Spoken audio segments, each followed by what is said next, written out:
Hi, I'm Tiffany, and I'm working with Life After Television Productions. I'm here with Alyssa Garcia today. Hi. And we're going to talk about all things Ladybug Festival. Ladybug, yes. And I hear that you have a really unique story that you can share with us about your entrance into the music world. Yeah, sure. So I got started with music.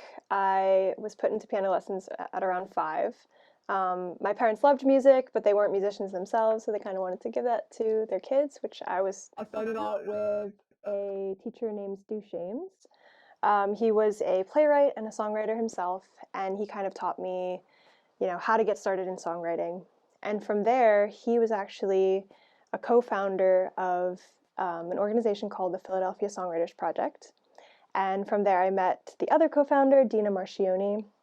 Wonderful people. And they host a concert almost every year.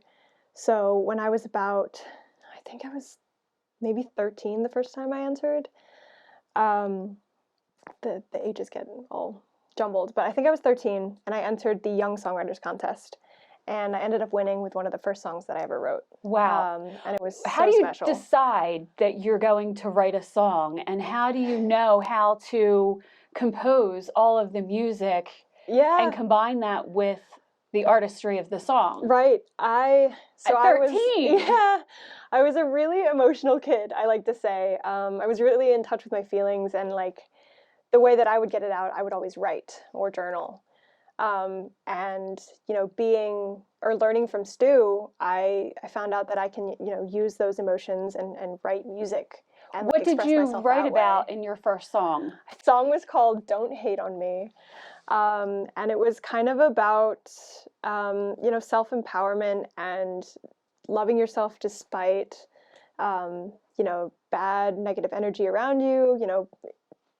Elementary school girls can be really tough to deal with sometimes, right? Absolutely. So I wrote a song just about ways that you can like really love yourself and kind of ignore all of that. And I know it helped me, and I won, and I really love that song. Still, yeah. Now, have you recorded it? Is it on a playlist? Yeah, somewhere? It's recorded. It isn't on streaming services anymore. No.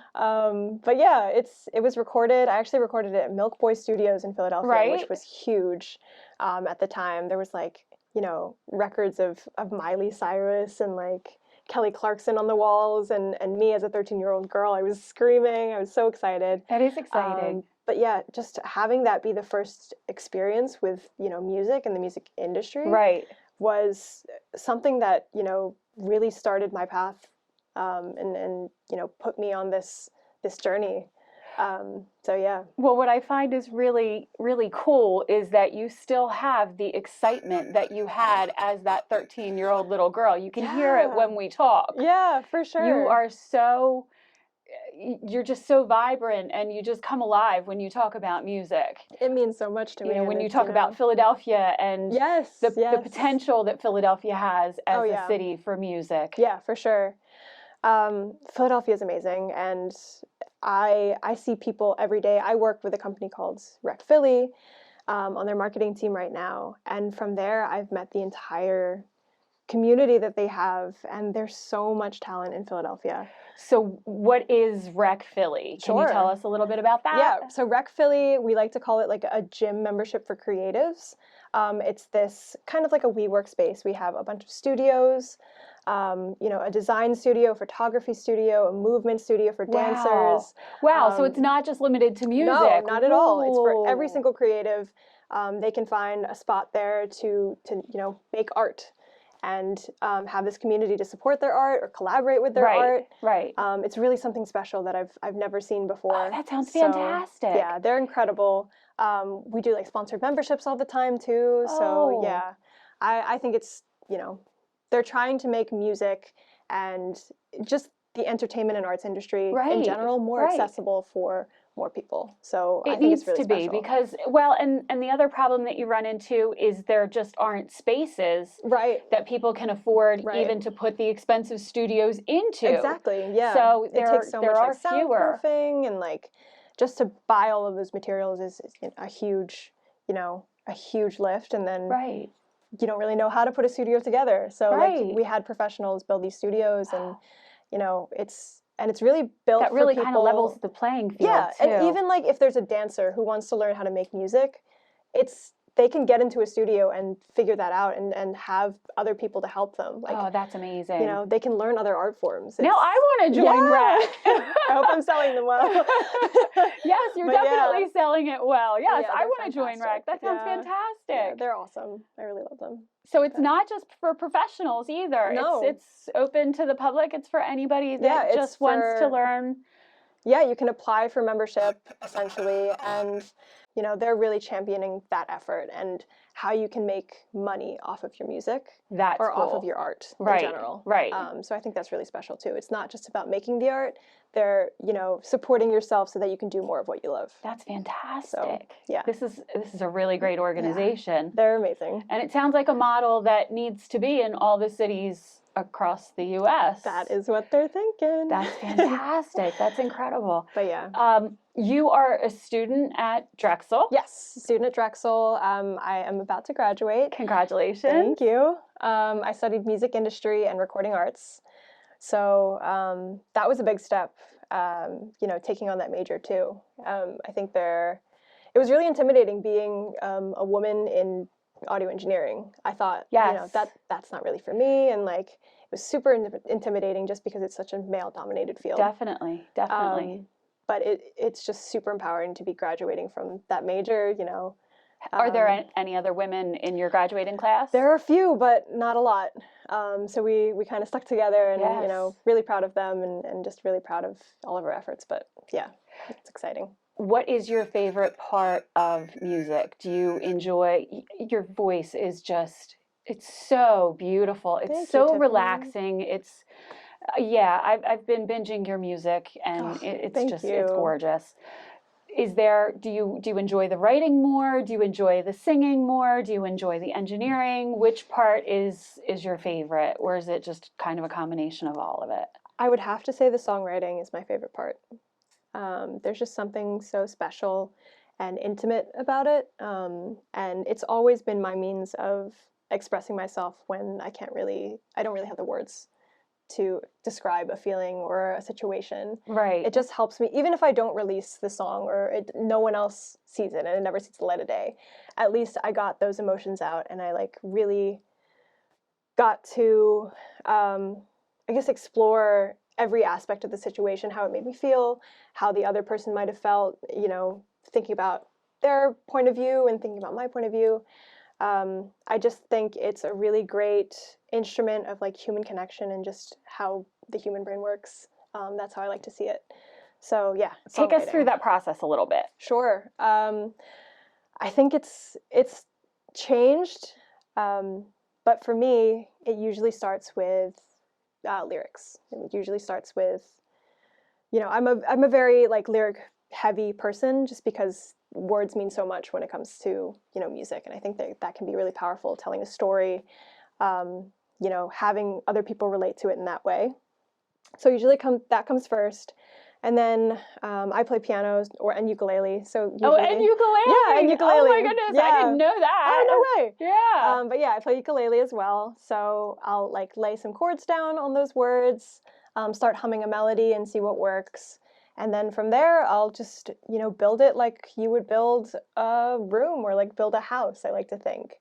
You know, your walls might be like the drums and the bass, and kind of have that structure. And then from there, you can add like different textures like synths and, you know, weird instruments like flutes or something like out there. And I think it's just exciting to like build and build and build and create something with your own hands. But do you ever get to the point where you feel like, oh, maybe I put too many layers on this one, and then you have to kind of pull it back down a little bit? I do get that feeling sometimes, and then pull back if you need to. Okay. You know, making music is also about making it accessible to everyone. So like, I like to think about my audience when I'm creating something. So would I think like, oh, this is way too much at first, or is this something like I can relate to? Right. And I can like really just sit and listen to and like enjoy and listen to it over and over again. You know? That's what makes a really good song. It does. So there are definitely there are a moments. couple that come to mind that I've been listening to that really stand out that I just kind of want to play over and over and over again. Yeah. And usually I'm kind of a one and done person. Yeah. So. Oh, yeah. Thank you. You have a project that's coming up. Yes. You have a big project coming up. Yeah. I think it's a real shift in like who I want to be as an artist too. So my senior project was based around this idea of the third culture kid, or the third culture child. And what is that? So essentially that is a person who grew up in two different cultures, whether that be both their parents are different nationalities and they grew up in those, mix of cultures. For me, both my parents are Filipino, but my mom grew up in the Philippines and my dad grew up in New York. So really like the Filipino-American experience, I didn't realize it until I got older, but it has like impacted my life so much. So I've been writing, about that, my personal experience with that, and just getting super personal. And there's a huge community of third culture children out there, and I think that music hasn't really spoken to them specifically. I know as a third culture kid myself, I don't really find everyday music that really speaks to those feelings and those experiences. Right. So I'm kind of trying to give that a voice to those kids or to those people. And at the same time, explore it myself. Right. Yeah, really so what is the project about? Now that we know what third culture is, what's the project about? So I'm writing it about kind of reclaiming an identity that didn't make sense for a long time. So for me, I was always never Filipino enough to like hang out with my cousins in the Philippines or things like that. I never could relate to them. I never felt kind of American enough, I guess I could say. So just battling with that, but then getting older and realizing that is special, that's unique. Absolutely. And that's something that I need to embrace and like share with the world and kind of like be proud of it. Because I really am proud of it. So I think a lot of the songs are based around identity and reclaiming it. I can't wait for that project to be released. Thank you. I am so excited. Do you have anything coming up that you want to share? Sure. So I have Music Fest coming up. That's the big one.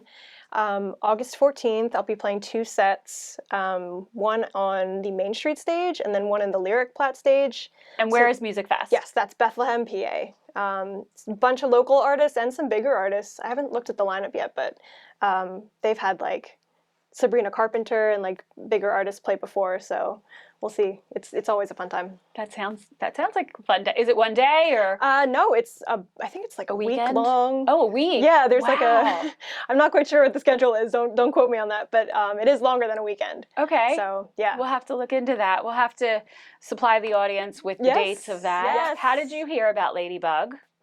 So I think I heard about Ladybug through a couple artists that I've been listening to. Then I got to meet Jeremy and Gail, and they were lovely people. So over the pandemic, I applied for their the online version of Ladybug. And just the idea of Ladybug, the reason I wanted to apply is because it's huge, Right. All a female-fronted all women. music. That's and amazing. Celebrating women and exactly, and that's what I'm all about too. Like, it's hard enough to be a woman in the music industry. To have that community is so special. So definitely wanted to get involved. I was lucky enough to get chosen, so I got to record a video for the online one, and now in person I get to play a real set. So I'm beyond excited. That's fun.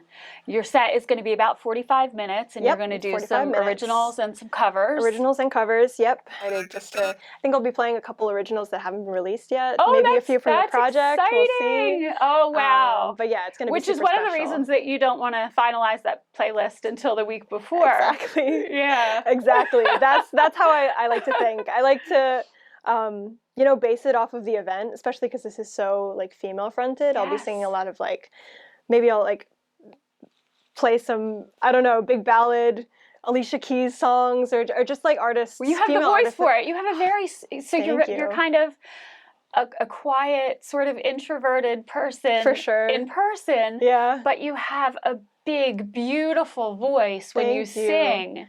There's just something. Your range and. Yeah. Thank you so much. The high notes that you hit. Yeah.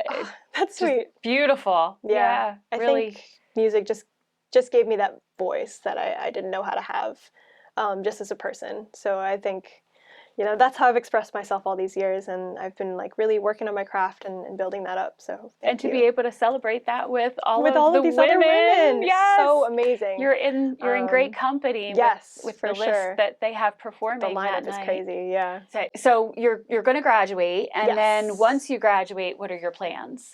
So my plans are to really dive into music. I will be working at Rec Philly. Okay. Hopefully. I do plan to stay in Philadelphia for sure. And I think I want to do like a whole kind of rebrand as an artist. I haven't done that in a very long time. And now that I don't really have like a huge commitment of school like on my shoulder all the time, I kind of just want to get You're back going to have a lot more time on your hands than you're get used back into to. loving music and like just reminding myself why I got into it in the first place. And, making a name for myself, really getting out there, writing for other artists. That's something huge that I want to keep doing. It's possibilities are endless right now, and I'm really excited. Who are your biggest influences in music? I always like to say Sarah Bareilles. She's an amazing songwriter in person. She's written the Broadway musical Waitress. She's written just a bunch of songs that I grew up singing. Just female songwriters that really know how to tell their story and express themselves is something I've always resonated with. So, you have another interesting part of your past that I want to talk a little bit about. Yeah. That most artists, most musicians, especially indie, don't have the opportunity that you had. You've been involved in the film industry as well. Yes. So I was playing, the story goes, I was playing a gig in Allentown. My dad used to work in Allentown, so I had, played right by his work. So one of his coworkers had come up and said, "Oh, they're looking for local music to be put in this film. I think it's going to be pretty big."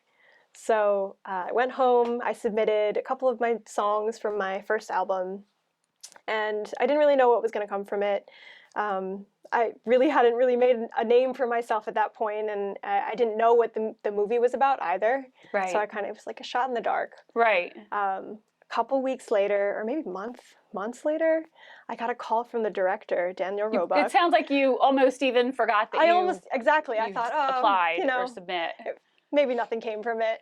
But yeah, I got a call from Daniel Roebuck himself, and 15. Oh my goodness. Yeah, I think it was 15 or 16.